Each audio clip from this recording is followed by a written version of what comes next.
কাছাড় জেলার বন্যা পরিস্থিতি যেন এক ভয়ঙ্কর রূপ নিয়ে দাঁড়িয়ে আছে। আজ আকাশপথে হেলিকপ্টার যোগে বন্যায় আক্রান্ত লোকের ঘরে খাদ্যবস্তু পৌঁছে দেওয়া হয়, সেই সব দৃশ্য ক্যামেরায় বন্দী হয়।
आपके जिला उपायुक्त, जैसे आप जानते हैं around 2.8 lakh people Silchar town and peri urban areas में फ्लड में है। पूरा टाउन में वाटर है। यही 2.8 लाख पीपल में हमारे ऑफिस का स्टाफ, हमारे ऑफिसर्स, सामान देने वाला ग्रोसर्स, लेबर, ड्राइवर सभी यही इसी में फंसे हैं। तो आपको ऑप्टिमम फैसिलिटीज हम नहीं दे पा रहे हैं। इसके बावजूद हमने अभी तक 40,000 लीटर्स पानी डिस्ट्रीब्यूट किया है। हमने 2 लाख बिस्किट पैकेट डिस्ट्रीब्यूट किया है, 24,000 मिल्क कैंस डिस्ट्रीब्यूट किया है और 10,000 क्विंटल राइस भी दाल और तेल के साथ हमने डिस्ट्रीब्यूट किया है।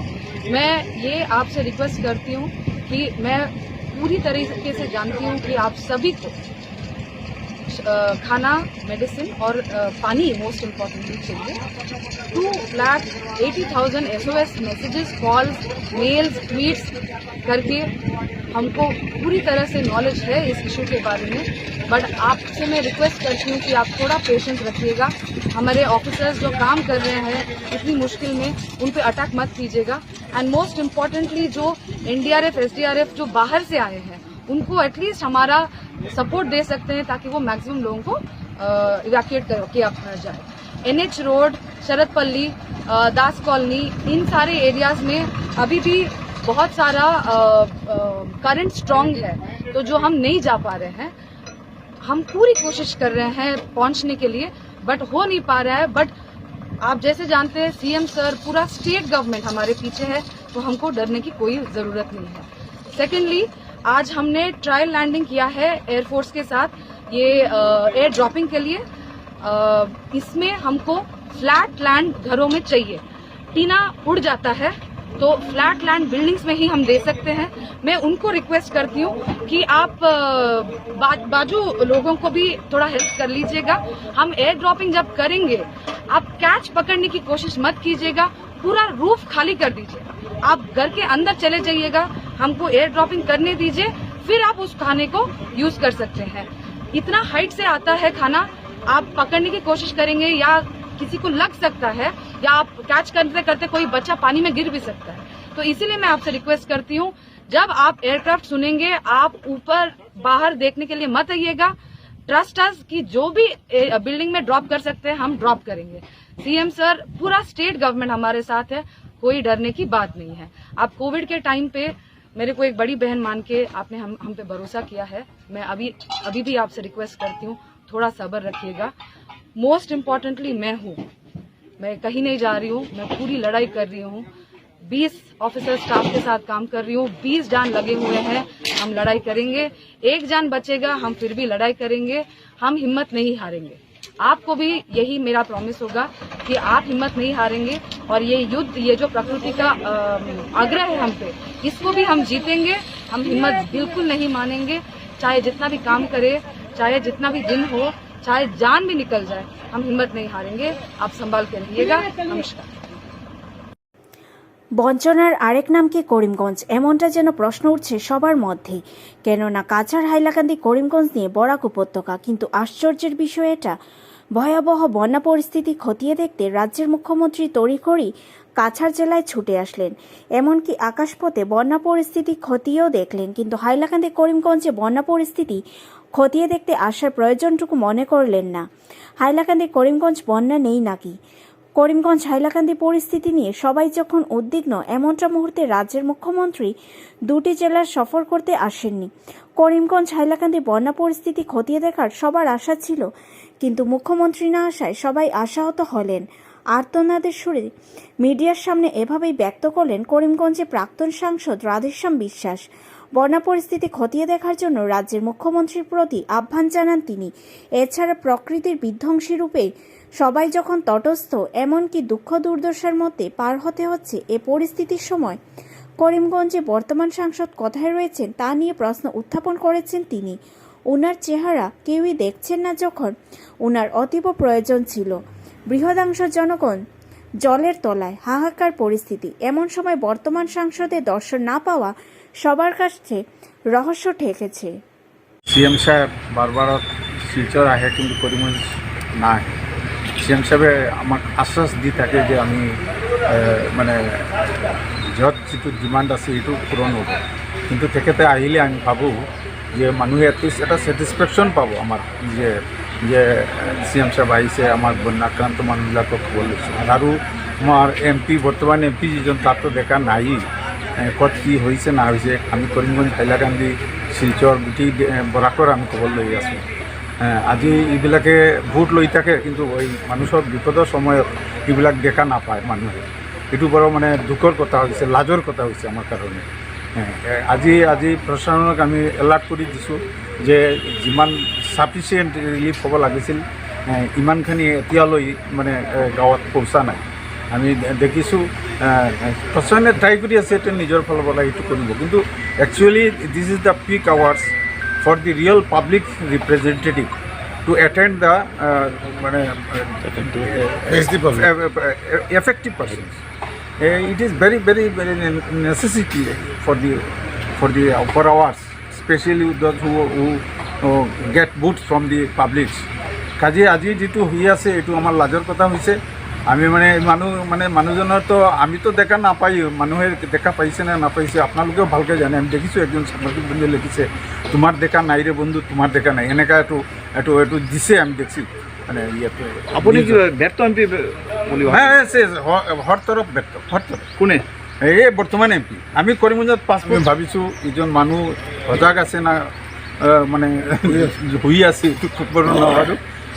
বক্তব্য আৰু গ্ৰাউণ্ড ৰিপৰ্টত মিল আছে নাম এতিয়া একচুৱেলি আমি ক্ৰিটিচাইজ নকৰোঁ, কিন্তু আমাৰ তাতে এতিয়াও ছাফিচিয়েণ্ট যিটো CM-ৰ যিটো বক্তব্য আছে, সেইটো গাঁৱৰ মানুহক বা আমাৰ ৰাজ্যত তাতে এতিয়াও পৌঁছা নাই এইটো ধন্যবাদ আমি স্পেচিয়েলি CM সাহেব আমাৰ কৰিমগঞ্জতে নাই কৰিমগঞ্জতে আহে থাকে এবং আমি প্ৰাইম মিনিষ্টাৰ অফ ইণ্ডিয়াক অলছো ৰিকুৱেষ্ট কৰিছোঁ এই এৰিয়েল ছাৰ্ভেৰ কাৰণে আমাৰ এইটো দেখি যাওক কাৰণ এইটো ইমান বড় ফ্লাড হৈছে এইটো আগতে মানে 91-ৰ পাছত ইমান বড় ফ্লাড আমি দেখা নাই।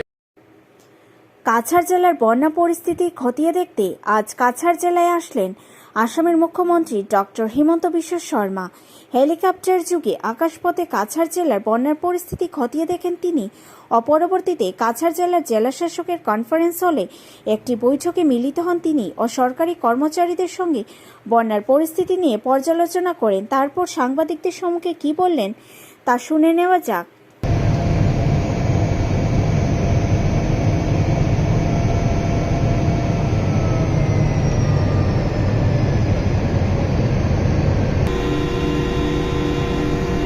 বা ফ্লাড হৈছে সেই ক্ষেত্ৰত আমি মানুহক কেনেকৈ সহায় কৰিব পাৰোঁ তাৰ বিষয়ে জিলা উপায়ুক্তৰ কাৰ্যালয়ত আমাৰ এখন বৈঠক হ'ল আৰু তাৰ আগতে এয়াৰফ'ৰ্চৰ ফ্লাইটত বৰাক উপত্যকাৰ প্ৰায়বোৰ এৰিয়া মই বিমানেৰে চাবৰ কাৰণে সক্ষম হৈছিলোঁ। আমাৰ ইয়াতে শিলচৰত ৰাইজক সহায় কৰিবৰ কাৰণে NDRF-এ কাম কৰি আছে, SDRF-এ কাম কৰি আছে আৰু আমাৰ আৰ্মীয়ে কাম কৰি আছে। অহা কালি আৰ্মীৰ আৰু ইয়াতে জোৱান বা আৰ্মীৰ কলাম ইয়াতে আৰু আহিব যাতে অহা কালিৰ পৰা আমি সাহায্য আৰু পুনৰ সংস্থাপনৰ কাম আমি যাতে আৰু বেছিকৈ কৰিব পাৰোঁ। এপাৰ্ট ফ্ৰম ডেট গুৱাহাটীৰ পৰা আমি পানীৰ বটলে হওক বা আন যিখিনি প্ৰয়োজনীয় বস্তু সেই গোটেইখিনি আমি এয়াৰক্ৰাফ্ট অহাকালিৰ পৰা আনিবৰ কাৰণে ঠিক কৰিছোঁ। ডেইলি 1 লাখ বটল পানী আমি শিলচৰত আনিবৰ কাৰণে চেষ্টা কৰিছোঁ আৰু আজি গুৱাহাটীৰ পৰা APDCL-ৰো ইঞ্জিনিয়াৰসকল আহিব যাতে ট্ৰেন্সফৰ্মাৰবিলাক যিমান পাৰি সোনকালে আমি ৰিচাৰ্জ কৰিব পাৰোঁ। ৰিলিফৰ ক্ষেত্ৰতো ডিচিক মই কৈছোঁ যে গোটেইকেইটা ৱাৰ্ডত স্থানীয় ৰাইজক সহযোগৰ লগত লৈ আমি মেক্সিমাম ৰিলিফৰ অপাৰেশ্যন কৰিব লাগে আৰু কোনো ধৰণৰ নীতি নিয়মৰ মাজত নোসোমাই ৰাইজক যিমান পাৰোঁ আমি সহায় কৰিব পাৰোঁ। যদি নতুনকৈ বৰষুণ নহয় মই ভাবোঁ যে অহা 2-3 দিনৰ ভিতৰত পৰিস্থিতি উন্নত হ'ব। অহা কালি আমাৰ শিলচৰত বা কাছাৰ জিলাত ৰিলিফৰ কামত সহায় কৰিবৰ কাৰণে 10জন নতুন অফিচাৰো আহিব যাতে ডিচিক হেল্প কৰিব পাৰে আৰু ময়ো আহি থাকিম। গতিকে মই ভাবোঁ যে অন্ততঃ নেক্সট 48 আৱাৰ্ছৰ পৰা পৰিৱেশটো ভাল হ'ব, প্ৰভাইডেড এইটোৱে যে নতুন বৰষুণ হ'ব নালাগে।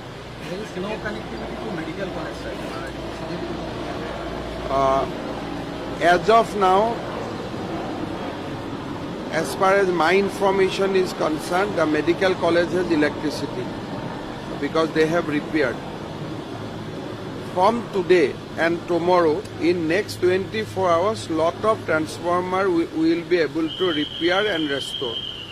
But the transformer which are underwater, that will be difficult to give surge because that might lead to some accident.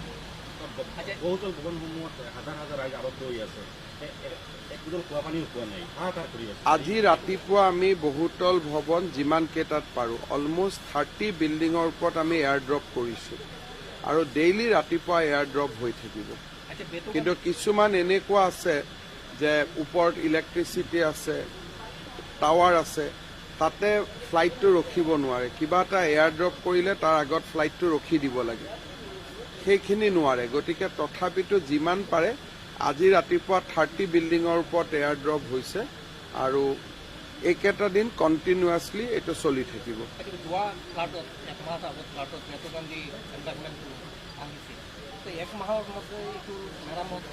এইটো কোনো কাৰণে সম্ভৱ নহয়। যেতিয়া ব্ৰহ্মপুত্ৰ বা বৰাকত পানী থাকিব তেতিয়া এম্বেকমেণ্ট বনোৱা সময় নহ'বই। এতিয়াও আপ টু অক্টোবৰলৈকে এম্বেকমেণ্ট বনাব নোৱাৰে, বনালেও অকণমান পানী আহিলে উৰাই লৈ গুচি যাব। নমানি বরাকত বরাক দিদি হয়েছে নমানি বরাকত তো বরাকত নদী খনন হয়েছে এটা খনন হ'ল তথাপিতো পানী বেছি আহিলে আৰু নমামিকটো নামানিব নহয় না ওয়াটাৰ লেভেল হা ওয়াটাৰ লেভেল তো ডেঞ্জাৰ লেভেল এইবাৰ তাতকৈ বহুত বেছি পানী আহিছে আৰু বেটুকান্দিটো মানুহে ভাঙি দিছে সেইটোকে হ'ব ব্যৱস্থা নহয় সাংঘাতিক ব্যৱস্থা গ্ৰহণ কৰা হ'ব ব্যৱস্থা নহয় সাংঘাতিক ব্যৱস্থা যেনেকে মাজে মাজে বৰাকত হৈ আছে তেনেকুৱা সাংঘাতিক ব্যৱস্থাই হ'ব পাৰ্মানেণ্ট চলিউশ্যনটোতো কোনোবাই এডভাইচ দিলে যে এনেকে কৰিলে পাৰ্মানেণ্ট হ'ব we are most one to do it কিন্তু যেতিয়া পাহাৰৰ পৰা পানী আহে আৰু মানুহে যেতিয়া মথাউৰি ভাঙি দিয়ে তাত কি পাৰ্মানেণ্ট ব্যৱস্থা হ'ব পাৰে কালি ধৰক আপুনি পাৰ্মানেণ্ট ব্যৱস্থাই কৰিলে 10জন মানুহে গৈ ভাঙি দিলে তেতিয়া তাত কি ব্যৱস্থা হ'ব এইটোতো হোৱা ফ্লাড নহয় ইট ৱাজ ফ্লাড ক্ৰিয়েটেড ফ্লাডত কি ব্যৱস্থা হ'ব পাৰে যদি নেচাৰে কৰে আপুনি কিবা এটা চিন্তা কৰিব পাৰে কিন্তু মানুহে যদি ভাবে মই পানীটো লৈ আহিম বুলি তেতিয়া আপুনি কাক বচাব পাৰিব মই ইয়াৰ পৰা যিমান ভিডিঅ' পাইছো মানুহেতো নিজেই কৈ আছে যে আমি ভাঙি দিছো বুলি গতিকে মানুহে ভাঙি দিলেতো তাত কোনো টেকনলজি কাম নকৰিব আগৰ পৰা সতৰ্কবাৰ্তা দিয়া হৈছিল এই যে ভিতৰৰ যিবোৰ আৱাসিক মানুহ আছিল আৱাসিক অঞ্চলৰ বহুতো বনস্থিত মানুহ আছিল সেইবোৰ মানুহ আগৰ পৰা কিয় ওলাই আনাৰ ব্যৱস্থা কৰা তেখেতসকল এতিয়া আমি গভৰ্ণমেণ্টে ৱাৰ্ণিং দিব পাৰে কিন্তু মানুহ অহা নহা এইটোতো ৰাইজৰ নিজৰ স্বাধীনতাৰ ভিতৰত হ'ব নহয় আপুনিতো ৰাইজক লৈ আহিব নোৱাৰে চৰকাৰী ভাষাত এডভাইজাৰী দিব পাৰে ডিচি এডভাইজাৰী দিছে গধূলি 6টা বজাত যে বেটুকান্দি দি পানী আহিছে আপোনালোক ওলাই আহক মানা আৰু নামানা সেইটো পাব্লিকে গভৰ্ণমেণ্টে কেনেকে আপুনি যদি ঘৰৰ পৰা কয় যে মই ওলাই নাহো আপুনি কেনেকে উলিয়াই আনিব মানুহকতো আপুনি জোৰ কৰিব নোৱাৰে এইটোতো আপ টু পিপুল গভৰ্ণমেণ্টে এডভাইজাৰী দিব পাৰে কিন্তু মানুহ ওলাই নাহাটো এইটো মানুহৰ নিজৰ চিন্তা যে নহয় মোৰ বিল্ডিং আছে মই ছাতত থাকিম বা মোৰ ব্যৱস্থা মই নিজে কৰিম গভৰ্ণমেণ্টে নালাগে তো মানুহৰ চিন্তাধাৰাৰ ওপৰতো গভৰ্ণমেণ্টে প্ৰভাৱ পেলাব নোৱাৰে আৰু এটা কোৱেশ্যন ছাৰ বেলেগ কোৱেশ্যন আজি শিক্ষামন্ত্ৰীয়ে এটা ঘোষণা কৰিছে যে আনন্দৰাম বঁটা বন্ধ হ'ব পাৰে বুলি এটা এইবিলাকত কিয় সোমাইছে চিন্তা স্যার বরাকভেলির কারণে যে রাস্তা আমার রেলপথ নাই রাস্তার পথকার মেঘালয়ের লগত আপনি কথা পাতি আছে নাকি এইটো ডেইলি মেঘালয়ৰ লগত কথা পাতি আছো আৰু মেঘালয় গভৰ্ণমেণ্টে বহুত সহায় কৰাৰ কাৰণে ইয়াতে স্কেয়াৰচিটিটো যি ধৰণে হ'লহেঁতেন হোৱা নাই দে আৰ ৱৰ্কিং অভাৰনাইট ডেইলি মই কথা পাতি আছো ভিডিঅ' কনফাৰেন্স কৰি আছো ক্লেৰিয়টৰ ডিচিৰ লগত every 1 hour we are talking sir আৰু কিমান পোষ্ট নামিব পাৰে অহাকালি আৰ্মিৰ আৰু কিছু কলাম আহিব আৰু অফিচাৰো আহিব যিমান পাৰো আমি সহায় কৰি থাকিম আৰু আমি টাৰ্গেট লৈছো daily 1 lakh litre water bottle ইয়াত আনাৰ কাৰণে আৰু 4টা মেচিনো আমি আনিম অহাকালিৰ পৰা যাতে ইয়াতো আমি ৱাটাৰ বনাব পাৰোঁ Sir, any arrangement done to amplify the support at civil hospital because people cannot go to medical college because of the road condition? Civil hospital, I have not discussed that, but now I'll tell town DC. area only they can I'll tell DC to augment doctors in the civil hospital. Thank you sir Thank you. করিমগঞ্জের রাতাবাড়িতে mobile phone চুরি চক্রের মূল master mind গ্রেফতার হয়েছে কুখ্যাত mobile চোর শরীফুদ্দিনকে রাতাবাড়ি থানাধীন নিভিয়া পুলিশ গ্রেফতার করেছে শরীফ রাতাবাড়ি থানার জালালাবাদ গ্রামের বাসিন্দা শরীফের কাছ থেকে 5টি মোবাইল ফোন উদ্ধার করেছে পুলিশ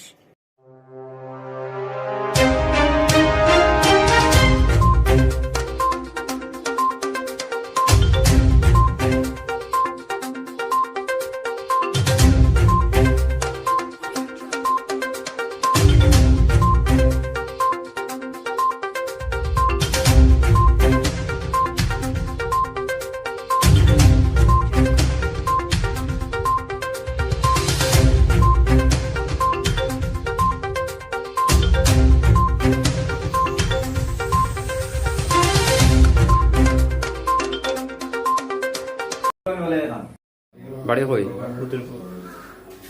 কিতা লাগি তোরে আনছুন ওকে মোবাইল বেচিল কয়টা মোবাইল 2টা মার দিল